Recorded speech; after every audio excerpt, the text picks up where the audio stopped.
Thank you. So, you know how when you type something into Google, you do a Google search, and Google tries to kind of predict what you're going to say by prompting you with the most searched terms. You know, it kind of tries to auto-complete your sentence for you. When we Googled the term, "my job makes me," these were the results that we got. We got, "my job makes me miserable," "my job makes me depressed and anxious," "my job makes me feel worthless," "my job makes me sick to my stomach," "my job makes me suicidal," and "my job makes me drink." Now, we're laughing, but it's kind of that funny, ha, this is terrifying laughter, not the funny, ha ha, this is hilarious laughter, because this is terrifying. So many people are searching these kinds of terms around their jobs and what they show up to do every single day, that this is what Google thought we were going to type in as well. And the question that we have to be asking is this really the type of influence that we want to be having on the people that work with, for, or around us? That's a big question to be asking. Justin spoke earlier about corporate culture, and he said exactly this. He said corporate culture is the way that we do things around here. And so often when we're looking at corporate culture, Gillian says that I'm an employee engagement specialist. It's actually experience. And what companies, we default to this idea of looking at employee engagement. This idea of, that's what we need to measure. We need to measure how engaged people are. The reality is that engagement is a product. It's an outcome. Engagement is the outcome of the experience that we're creating for people. Experience is how we gain heart space, head space with people. What is the experience that you're creating for them?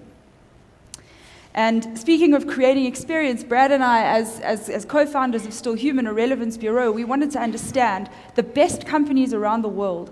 What do they do to consistently create amazing experiences for their employees? And so we went on this massive research exercise. We wanted to understand these great companies, what are the top 5 things that they obsess over to get this right? And we started at 5, went up to 7, and eventually we landed at 12. And these are what we call the 12 essentials of a company behaving awesomely. And if you look at the model is built the way that it is quite intentionally, because each of these hexagons is constantly giving structure and tension to the ones around it. And you've got this situation where each of these is constantly, experience is, it's not linear and it's not one-dimensional, it's multi-dimensional. Experience is all of these things at the same time. And what holds it all together is this pink line of trust, this force field or container of trust that creates experience. And when that works, you've got trust happening, you've got a company behaving awesomely, and that's what we're aiming to create. And we went one step further in the research, and we've actually done what we call Englishifying and given each of these a definition. So in the context of a company behaving awesomely, what does each of those mean? A company behaving awesomely, can we just slow down on the clicking there, please, guys? Thank you. So a company behaving awesomely is an organization to which the best people want to come, do come, choose to stay at, and while they're working there, they shoot the lights out. This is the kind of company that we want to be creating. It's an organization that, and all of this creates exceptional business outputs, kick-ass innovation, and they're proud to say that they work there. If we're talking about influence and we're talking about impact, surely we have to be creating places where people are proud to show up every single day. We've bandied about this term, human resources. Graham was just talking to us about the 4th Industrial Revolution, the changes that are coming. If we're trying to create experiences, incredible experiences for employees that translate to incredible experiences for customers, we can't just sit with human resources. That can't be the thing anymore. We have to start looking at it as resourceful humans. This has to be the new way of looking at it. Intelligence, assistance, everything that's coming at us in the 4th Industrial Revolution, we have to start shifting the way that we think about all of these things. I've been talking about employee experience a fair amount, and it's quite a new term. It's a fairly new business discipline. Employee experience, what is it?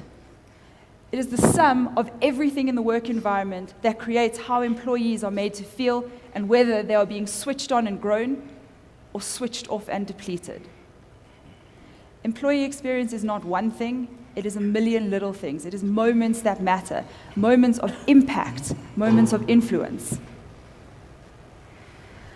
Why? Why does this matter? Why should we be paying attention to employee experience? And why, as people in sales, in the world of influence, should this really be ringing some alarm bells? Well, 84% of companies know that they've said that it's important, it's critical to start focusing on employee experience.